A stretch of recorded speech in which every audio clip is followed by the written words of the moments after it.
The Peter Schiff Show. Well, Friday the 13th was not an unlucky day on Wall Street. All three of the major stock market averages closing at all-time record highs. Optimism is ruling the day.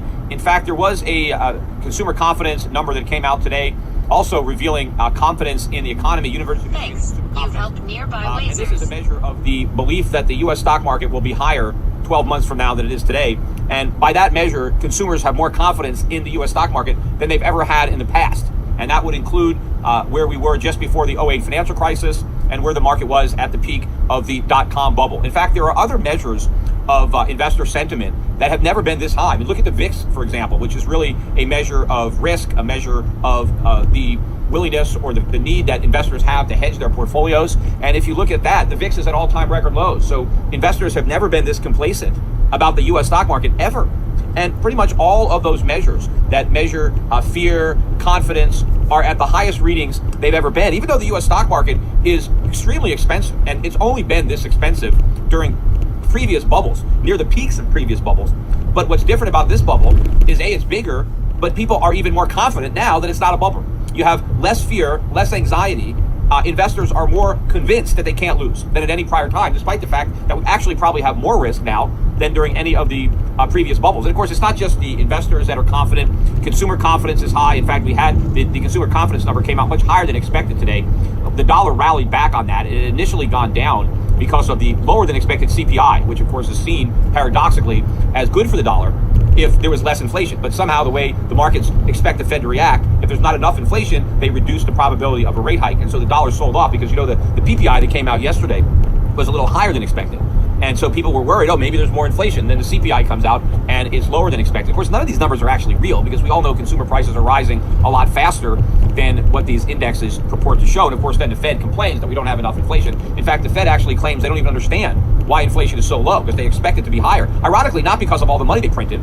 They think inflation should be higher based on how low the unemployment is. They're looking at the Phillips curve and they don't understand why we don't have more inflation when the unemployment rate is so low. I mean, these idiots don't even understand that there's no real relationship between employment and inflation. And if there was, it's the opposite of what they think. When people are employed and they're productively employed and they're making more things, that tends to keep prices down. When people are unemployed and now governments have to subsidize them by printing a lot of money and making unemployment benefits or welfare benefits, that's generally going to lead to higher consumer prices. So if anything, they're going to be correlated together, not opposite. But what the Fed really should be wondering is, why did we create so much inflation? Why have we printed so much money, yet we're not seeing the evidence of all that inflation show up in the consumer price index? Now, one reason is the price index is flawed because by design, it's not going to show the effects of inflation on consumer prices fully because the government and the Fed want to pretend that inflation is too low so they can keep creating it. But also, the inflation is in the stock market, the inflation is in the real estate market, the inflation is in the bond market, and the inflation has been exported to our foreign creditors. But all of that is changing. I mean, even if you look at these, government numbers, as flawed as they are, you can see the trend has changed and these official measures of inflation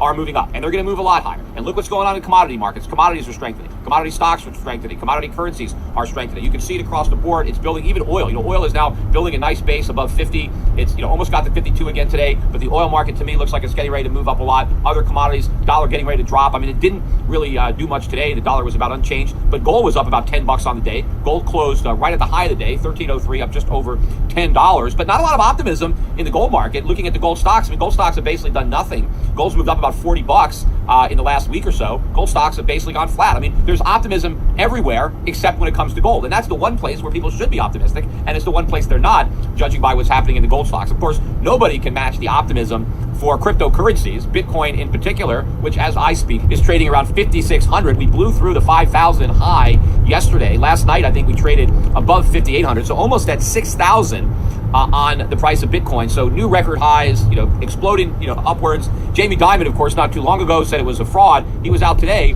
after he had made some comments the other day that he wasn't going to talk about Bitcoin anymore because somebody asked him about it. I guess he couldn't resist commenting today because he mentioned that anybody buying Bitcoin was stupid, which, of course, I wish I had been stupid enough to buy some myself when I first heard about it, but I outsmarted myself, so I didn't do it. But just because I didn't buy it back then doesn't mean I'm going to buy it now. I'm still not buying Bitcoin, even though it has gone higher. In fact, I gave an interview to some reporter about the bubble. I think it was maybe TheStreet.com, I forget. But the guy asked me, well, do I think Bitcoin can go higher? And I said, well, sure. I mean, who knows where it's going to go? I said, it's gone to 5,000. I said, that makes no sense. So if it can go to 5,000, it can go higher. And he said, well, how high? I said, well, I don't know. It can go to 10,000? Sure, it can go to 20,000. I mean, I don't know. Yeah, but I said, wherever it goes, it's going to crash. Doesn't matter how high it goes, it's going to end up in the same place. It's going to be a spectacular crash. And I read the headline, Peter Schiff says Bitcoin can go to 20,000. That's basically what the guy took from it. Yeah, it could go to 20,000, but I didn't say that it would, or that I recommend that people buy it based on the probability that it might. Now, if you are a gambler and you feel like gambling and you'd rather gamble on Bitcoin than on horse races or sports or whatever, feel free. Again, what I would rather do personally is I would rather own a company that benefits from the interest in cryptocurrencies, in the trading of cryptocurrencies, so the company makes money regardless of what ultimately happens to the cryptocurrency. So if the mania goes on for a while, they can make money just like the casinos make money, even though the gamblers generally all lose. And I mentioned goldmoney.com, or not .com, just Gold Money, which is a Toronto stock that I'm a shareholder in that bought Schiff Gold, and that stock continues to rise, made another new 52-week high today, closed the day and the week and the year at a new high. Not quite moving up as rapidly as Bitcoin, although, I don't know, over the last couple of months, it actually may have moved up more than Bitcoin. It's pretty close. But it was up about 4% today. Again, I'm not recommending anybody buy the stock, but if you are a client of Europe Pacific Capital, you should talk to your Europe Pacific Capital broker about this particular company and find out if it is something that you should have as part of your portfolio. Understand the risk. It is a risk, right? This is not a dividend-paying foreign stock that we're going to buy just to have a safe haven to protect us from a dollar